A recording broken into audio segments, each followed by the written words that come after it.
Sou Cris Cordal, psicóloga clínica, trabalho com jovens e com adultos, em grupo ou individualmente. Esse post ele é direcionado aos pais que podem ter adolescentes em casa. É para auxiliar e oferecer recursos para que os pais possam entender melhor esse processo tão complicado que é a adolescência. Quando o adulto entende melhor e facilita esse processo de desenvolvimento, o jovem pode crescer de uma forma mais plena e saudável. Para isso, eu trouxe uma metodologia criada por um psiquiatra chamado Maurício Knobel, onde ele chama de Síndrome da Adolescência Normal. O Knobel ele elencou 10 sintomas ou 10 características, onde ele percebeu que era muito comum os adolescentes apresentarem.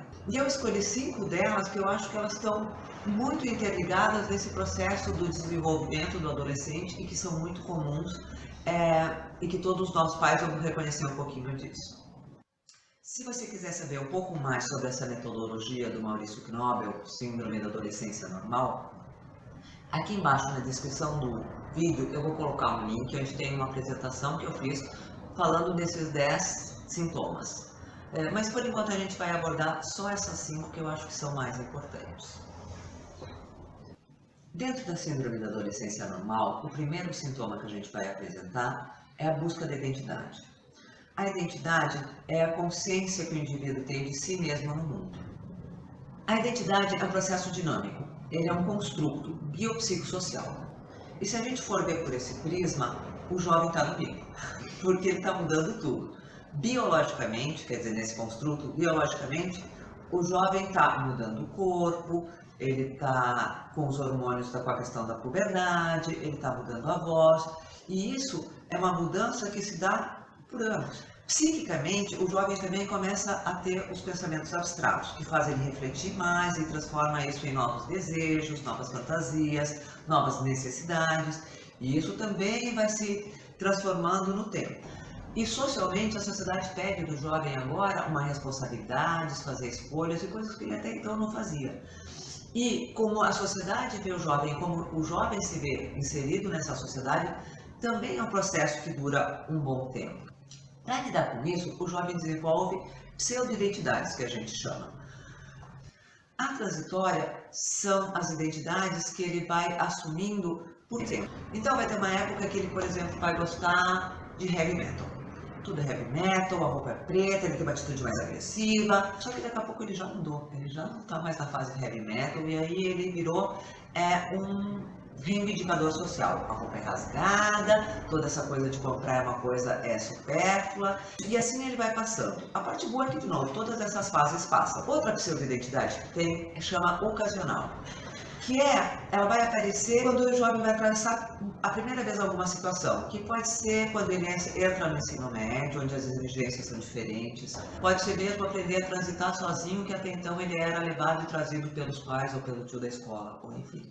Tudo isso são situações novas e para essas situações o jovem vai assumir posturas distintas. A pseudo-identidade circunstancial, que é a que deixa os pais mais malucos, porque ele vai assumir posturas distintas, identidades distintas, dependendo do lugar onde ele está inserido. Então, na família, ele vai assumir uma postura que pode ser mais falante, um pouco mais infantil. E aí ele chega na escola e aquele menino falante fica tímido, porque ele aí tem que responder para os professores, para os colegas, é uma outra situação.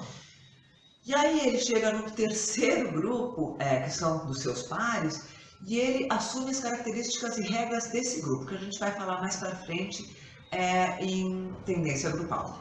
O segundo sintoma que a gente vai falar é sobre a separação gradual dos pais. É importante que o jovem saia desse papel infantil e comece a buscar suas novas lutas. É aí que começa o processo de individuação do adolescente. Para o pai isso é muito difícil, porque a gente precisa lidar. Começa com a proibição de demonstração de afeto público. E aí vai crescendo para questões mais de ideias, questões mais de postura frente à sociedade.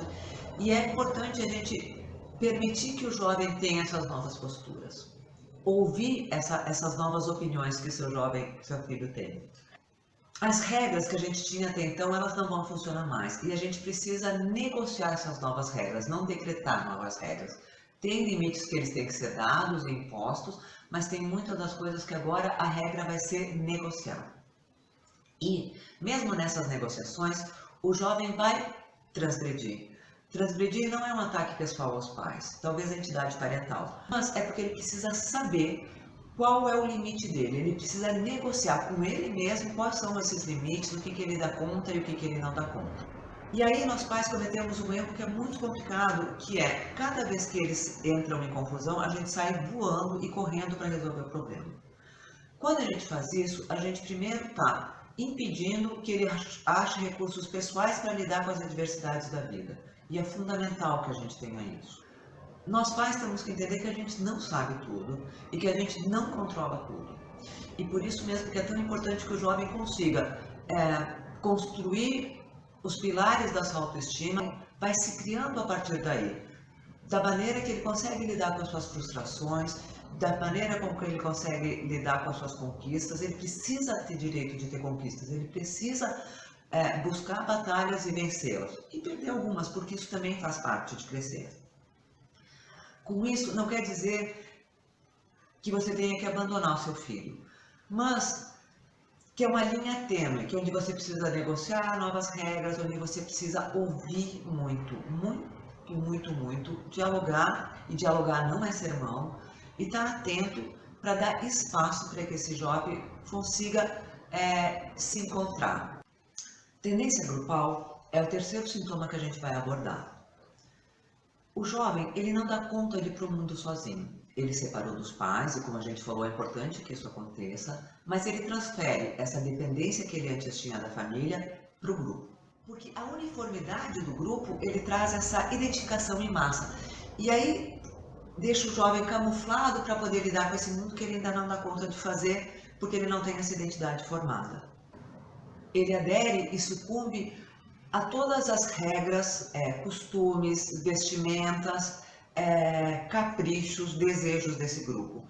Ele vai seguir isso de forma irrestrita. E às vezes o jovem escolhe o grupo que ele está e outra vez ele é escolhido. Vai depender de como é a sua autoestima. O fenômeno grupal, ele entra como uma entidade, onde ele desresponsabiliza o jovem do ato que ele faz. Então, nessa concepção do jovem, do luto que ele está vivendo pela criança, das responsabilidades que ele ainda não está pronto para assumir, mas ele tem que assumir, ele pode se tornar muito cruel. É uma forma que ele busca de reparação no universo. E aí ele vai condenar tudo que é diferente, com desafeto, com isolamento, com chacota, com deboche, com ironização. Por isso que o jovem ele é tão suscetível ao bullying nesse período, tanto como agressor como quanto agredido. E o jovem ele se torna um refém emocional desse grupo, porque é o grupo que valida as suas ações. Se um grupo aplaude o que ele está fazendo, ele está ótimo. O grupo assume uma proporção transcendental. O grupo é tudo para o jovem. É importante a gente lembrar disso, porque o jovem vai fazer de tudo para pertencer a esse grupo. Se ele não pertence ao grupo, o jovem não é ninguém. E isso é muito complicado nesse processo que ele está vivendo. Deslocamento temporal ou atemporalidade é o nosso quarto sintoma. É como o jovem vive o tempo. E o jovem percebe o tempo de uma forma mágica. Ele pode manipular o tempo de acordo com os seus desejos da concepção do jovem. A neurociência já vai explicar que é nos anos da puberdade que o lóbulo frontal ele vai estar se solidificando as suas conexões. Então ele está em formação nesse período. O lóbulo frontal é quem vai lidar com as questões de planejamento, de projeção no futuro, de tomada de decisão, do pensamento abstrato. Quer dizer, todas essas conexões elas estão se formando no jovem. É refém das suas emoções. E o presente ele é muito intenso. Tão intenso que ele devora o passado e o futuro. E o jovem tem uma dificuldade de perceber essa coisa tão sutil para ele, que é passado e futuro. Ele não entende o que é externo, do que é interno, do que é infantil, do que é adulto. O grande problema de tudo isso, que é a intensidade desse presente, vai colocar o jovem numa posição de vulnerabilidade. Ele assume comportamentos de risco, porque esse imediatismo o torna impulsivo nos seus atos. E como ele tem essa dificuldade de se projetar no futuro, ele vai ter atos inconsequentes. O último sintoma que a gente vai estar trabalhando hoje é as constantes flutuações de humor. Quem que não convive com um jovem que não teve o privilégio de assistir quando ele, numa pequena conquista, ele fica eufórico, feliz, com direito à dancinha e tudo. Aí acontece um contratempo, uma frustração, uma mensagem que ele estava esperando e não recebeu. Ele passa ao choro incontrolável, à melancolia, à tristeza, se tranca no quarto e não tem consolo.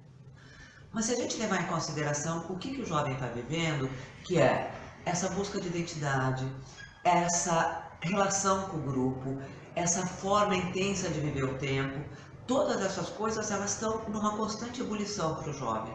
E aí a gente percebe que essa coisa que nos parece um drama muito grande é só um reflexo de tudo isso que está acontecendo com o jovem. Ele precisa de um tempo de isolamento para que ele possa elaborar todas essas coisas que estão acontecendo com ele. Então, quando ele se tranca no quarto e ele está ouvindo música, ele está pensando em nada, ou ele está pensando em tudo ao mesmo tempo, é o jeito que o jovem tem para ele lidar e consolidar todas essas transformações que ele está sofrendo. A gente vê por aí o jovem que ele acaba usando drogas, que é essa experimentação, ou adicto de drogas. A gente vê o jovem que só está se isolando porque está precisando elaborar esse processo, ou que está no processo mesmo de depressão, com direito à automutilação, com direito à culpabilidade, com uma autoestima muito rebaixada. São transtornos alimentares, tem uma série de processos que sim são patológicos e que são muito parecidos com a normalidade. O que eu recomendo para os pais para poder entender o que acontece nessa labilidade emocional é prestar atenção no seu filho, levar em consideração todas essas coisas que a gente conversou até agora e pede feedback das outros adultos que estão permeando esse jovem e estão em convívio com ele. Outra questão que eu acho que pode ajudar bastante nesse processo são os grupos de educação emocional. Eu trabalho com esses grupos, eu acho que é um ótimo recurso para trabalhar as questões de autoestima, para que o jovem perceba que as suas esquisitices e as suas transformações, elas fazem parte desse processo e que os outros jovens também estão passando por isso, diferente daquela máscara que eles assumem no grupo, porque isso é uma relação mediada. Esse era o meu recado para hoje. É oferecer recursos para que a gente possa entender melhor esse processo e que possa fazer ele ser indolor tanto para os pais, quanto para a família, quanto para os nossos jovens. Obrigada.